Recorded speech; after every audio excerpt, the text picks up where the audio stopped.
wasn't like a master plan that we had, but it was very, we were naturally inspired by the change in surrounding, and I think it was just a completely different experience for us. And it also coincided with at this time where we were working a lot on the band.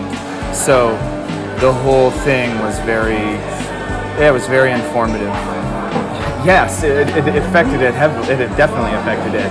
We recorded the songs, like each song was basically recorded in one day. And our EP was recorded the same way. So I feel like the full length, it was really like a full circle, like completing sort of that period of pure bathing culture. You know, I think the next thing we do will be something different, but I'm really, personally, really happy that we have this first chapter, and I think that it was affected by, there's like so much minimalism in the production and in the process. Yeah, I think that, well, we were together completely when we wrote the album. It's a highly collaborative process, and Dan, you know, really informs the first stages of it, and he comes with like an idea. Sometimes it's fully fleshed out, sometimes it's a piece of something, and then we work on it, and then I usually come in then and kind of help with the process. And I think that it is a really collaborative effort, and togetherness is definitely, it's just the two of us working on the music, so yeah, I think it is, you know, that way for sure.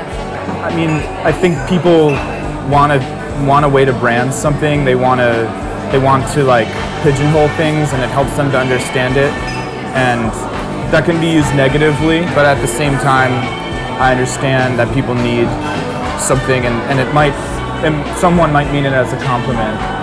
I guess it depends on if it's coming in a negative or a positive context.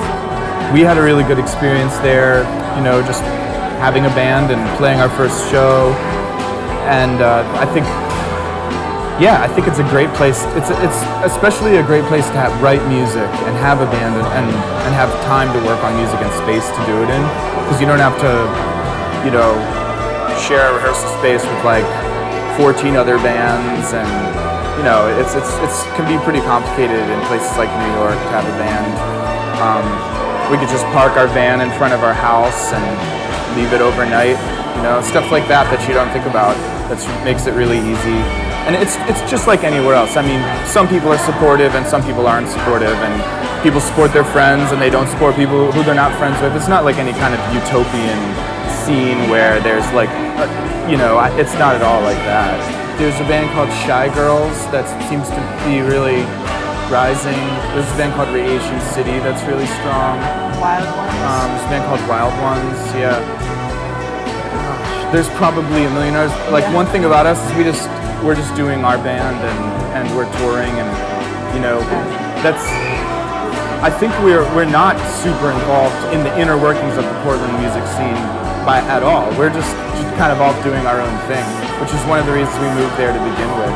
It's a little bit of a song of judgment, or just a song about someone not being able to make a decision that they need to make that's the best decision for themselves, and kind of falling into negative cycles, I guess, is the best way to put it. It's kind of a darker theme.